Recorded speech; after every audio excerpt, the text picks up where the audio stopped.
আসসালামু আলাইকুম বন্ধুরা, কেমন আছেন? আশা করি সবাই ভালো আছেন। আজ আমি খুবই মজাদার একটি রেসিপি শেয়ার করব, যেটা একবার খেলে মন ভরবে না, বারবার খেতে মন চাইবে। যাকে এটা খাওয়াবেন সেই কিন্তু বারবার খেতে চাইবে। ছোট থেকে বড় সবাই কিন্তু এটা খুব পছন্দ করে খাবে। বাচ্চাদের টিফিনের জন্য এই রেসিপিটা একদম পারফেক্ট। এটা যদি বানিয়ে বাচ্চাদের টিফিনে দেন তাহলে রোজ টিফিন খালি করে নিয়ে আসবে, কথা দিলাম। তো চলুন বন্ধুরা, এই মজাদার নাস্তার রেসিপিটা দেখে নিই। রেসিপি ভালো লাগলে ভিডিওতে একটি লাইক করে চ্যানেলটি সাবস্ক্রাইব করে পাশে থাকবেন। বেল বাটনটা অন করে দিবেন আমার পরবর্তী ভিডিওর নোটিফিকেশন সবার আগে পাওয়ার জন্য। প্রথমে একটি মিক্সিং বলে আধা কাপ কুসুম বা উষ্ণ গরম জল নিয়ে নিলাম। খুব বেশি গরম পানি নেবেন না, এতে কিন্তু ইস্টের অ্যাক্টিভিটি নষ্ট হয়ে যাবে। এর মধ্যে দিয়ে দিচ্ছি 1/4 কাপ চিনি আর 1 টেবিল চামচ দিয়ে দিচ্ছি ইস্ট। এখন ভালো করে মিশিয়ে ঢাকনা দিয়ে ঢেকে 10 মিনিটের জন্য রেস্টে রেখে দিব। এতে কিন্তু আমাদের ইস্ট অনেকটাই অ্যাক্টিভ হয়ে যাবে। এই যে দেখুন, খুব ভালো করে অ্যাক্টিভ হয়ে গেছে। এবার এর মধ্যে দিয়ে দিচ্ছি 2টি ডিম আর দিয়ে দিচ্ছি 2 টেবিল চামচ গুঁড়ো দুধ। লবণ দিয়ে দিলাম আধা চা চামচ আর 1/4 কাপ দিয়ে দিলাম রান্নার সাদা তেল। খুব ভালো করে মিশিয়ে নিতে হবে, যাতে কোনো লাম্পস বা দলা পেকে না থাকে। মিশিয়ে নেওয়ার পর এর মধ্যে দিয়ে দিচ্ছি ময়দা 2 কাপ পরিমাণ। ময়দা কিন্তু আরও লাগবে, কিন্তু পরে ইউজ করব। ময়দার জায়গায় আটা দিয়েও করতে পারেন, কিন্তু ময়দার রেজাল্ট বেশি ভালো আসে।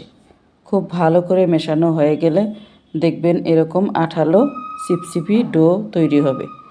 3/4 কাপ ময়দা আরও নিয়ে নিলাম। এখানে অল্প অল্প করে অ্যাড করব। খেয়াল রাখবেন, প্রত্যেকটা জিনিসেরই কিন্তু টিপস অ্যান্ড ট্রিক্স থাকে। অবশ্য সেগুলো ফলো করলে রেজাল্ট ভালো আসে। মাখাতে মাখাতে দেখবেন একটা স্মুথ ডো তৈরি হয়ে যাবে। এবার 2 টেবিল চামচ সাদা তেল দিয়ে খুব ভালো করে মেখে নিলাম। এখন ভালো করে গোল বল বানিয়ে নিচ্ছি। এবার সামান্য তেল দিয়ে উপরটা মেখে দিচ্ছি, যাতে ড্রাই হয়ে না যায়। ঢাকনা দিয়ে ঢেকে রেখে দিব 1 ঘন্টা। 1 ঘন্টা পরে দেখবেন এটা অনেকটাই ফুলে গেছে। 1 ঘন্টা পর ফিরে এলাম। এই যে দেখুন কত ফুলে গেছে। এখন বাতাসটা বের করে দিতে হবে। আর এটা কতটা ফ্লাফি হয়েছে আপনারা দেখলেই বুঝতে পারবেন। এখন এই ডোটা দিয়ে আপনারা যে কোনো ব্রেড জাতীয় জিনিস বানিয়ে নিতে পারবেন। চাইলে পাউরুটিও বানানো যাবে। এবার এটাকে গোল করে নিচ্ছি। এখন এটাকে একটা সারফেসের মধ্যে নিয়ে নিচ্ছি আর এই ডোটাকে 2 ভাগে ভাগ করে নিলাম। ভাগ করে নেওয়ার পর একটা ভাগ নিয়ে নিচ্ছি আর একটা ভাগ ঢেকে রেখে দিচ্ছি। এবার একটু ময়দা ছিটিয়ে এটাকে বেলে নেব। রুটি যেভাবে বেলা হয় ঠিক একইভাবে বেলে নিতে হবে। আর রুটির ঘনত্বটা আপনাদেরকে দেখিয়ে দেব ঠিক কতটা ঘনত্ব রাখতে হবে। আমি কিন্তু সবসময় বানিয়ে এই স্ন্যাক্সটা বাচ্চাদেরকে খাওয়াই। হালকা ফুলকা খিদে কিন্তু এই স্ন্যাক্সটা দিয়ে মিটে যায়। আর টিফিনে দিতে চাইলে এয়ারটাইট কন্টেইনারে ভরে রেখে কয়েকদিন পর্যন্ত দিতে পারেন। রুটির ঘনত্বটা ঠিক এরকম হবে। এবার একটা টেমার ঢাকনা নিয়ে নিলাম। এটা দিয়ে আমি ছোট ছোট করে কেটে নিচ্ছি। একটু লক্ষ্য করলে বুঝতে পারবেন কিভাবে কেটে নিচ্ছি। বলে বোঝানোর কিছুই নেই। ঠিক এভাবে সবগুলো কেটে নিব। এই যে দেখুন কাছ থেকে কত সুন্দর লাগছে। এভাবে আমি সবগুলো রেডি করে নিচ্ছি। দেখুন অনেকগুলোই হয়েছে। এবার চলুন ফ্রাই করে নিই।